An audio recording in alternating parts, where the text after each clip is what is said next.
It was the early 2000s, and the burgeoning indie rock scene was taking over the Lower East Side of Manhattan and Brooklyn. Bands like the White Stripes, TV on the Radio, the Yeah Yeah Yeahs were leading the way. Guys with rumpled hair in skinny jeans and girls dressed inspired by the 80s, which they found combing the racks of Goodwills, packed the clubs, and I was one of them. One night, I'm at a party, and I'm with Connor, this man that I had met the night before at the Zipper, an avant-garde performance space in Manhattan. He was a drummer in an upcoming indie rock band called Sea Spray, that was described as a more creative Coldplay. Heartbreakingly beautiful and melodic. I was an actress, and I was described as a Brittany Murphy type, sexy but sweet, and people often took me for her, and once on an airplane, someone even sent me champagne thinking I was her. I had recently starred in an indie film called Window Girl. It's not what you're thinking. But I played a window girl in the red light district of Amsterdam. And the director's vision was a transgressive cult film in the vein of John Waters with David Lynch elements. Connor told me that I was out of sight, and that I made him feel all right. I told him I have a knack for destruction. He said, good thing he dug construction. Connor called me honeypot, and 3 weeks later, I moved in with him, taking with me only what I could fit in the trunk of a taxi, because who needed things when you had love like ours? Connor made me music mixes on CDs with songs like I'll Be Around by the Spinners, Fade Into You by Mazzy Star, She Smiled Sweetly by the Rolling Stones. He put me on the list at every hot venue in the city. And after, we'd hit the dive bars in the East Village, like Holiday Cocktail Lounge and Kickback Whiskeys and Chain Smoke Marlboros, his reds, mine lights. And later, at dawn, we'd fall asleep in each other's arms, and he would sing softly in my ear what had become our song, 13 by Big Star, which asks, won't you tell me what you're thinking of? Would you be an outlaw for my love?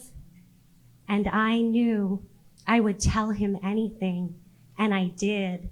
And I knew I would definitely be an outlaw for his love. I would go to the ends of the earth for his love.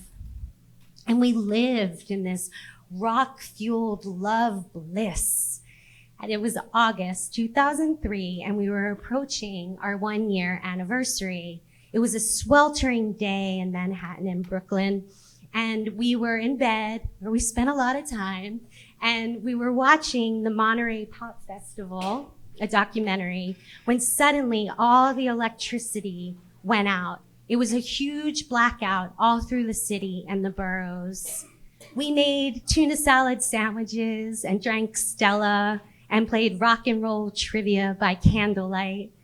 Later, for a lark, we wrote a song and recorded it on his battery-powered Tascam 4-track cassette player. And to commemorate the night, to immortalize this blackout, and it went as such.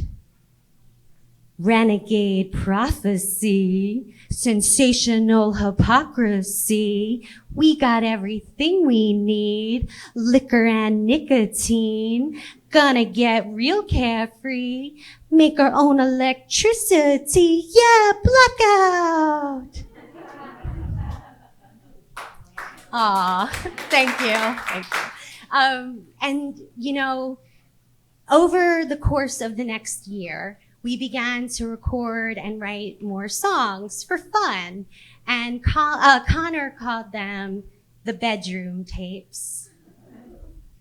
And unfortunately, what began to happen was Connor was away on the road all the time. I mean, his career started taking off, and he would call from the road, but not often. And when he did, he would speak of things like LA. He'd say, "It's incredible. Houses in the hills, palm trees blowing in the breeze, neon signs and marquees selling dreams." And I'd say, "I miss you." And he'd say, "Can't you just be happy for me?" And I knew he was right, but I was stuck in our apartment with the broken heater and my breaking heart, and I had neglected my entire life for Connor, my friends, my career, my network. And so I decided that the thing to do was to take the bedroom tapes and start a band together. Connor did not want to be in a band with a girlfriend.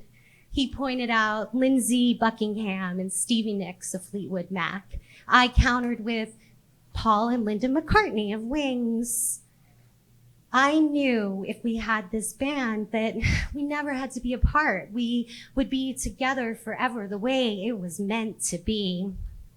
I was relentless in my dream of this. But then I started garnering some interest in the bedroom tapes. I met with Atlantic Records, and Connor was worn down, and he said, "Okay, we'll start this band." And we formed the Rayographs, named for my favorite avant-garde photographer, Man Ray. We had some gigs, and we were at Lit, which was a popular venue in the East Village.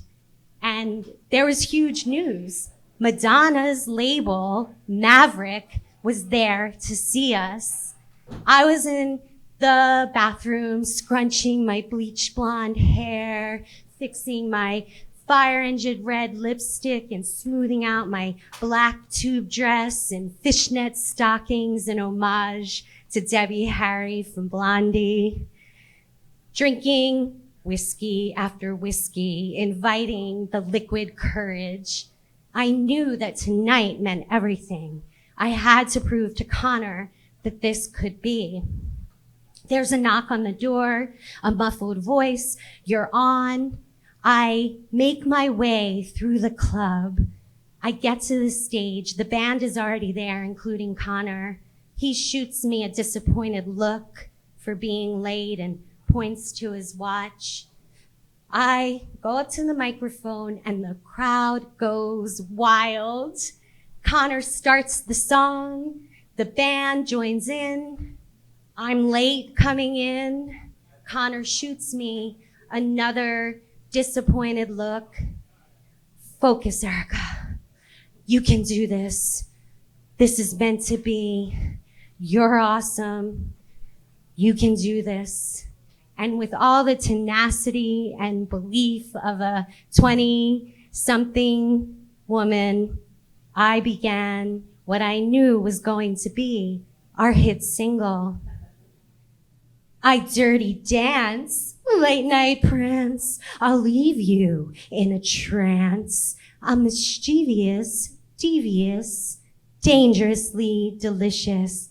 I'm a flammable nymphomaniac." We didn't get a record deal. Thank you.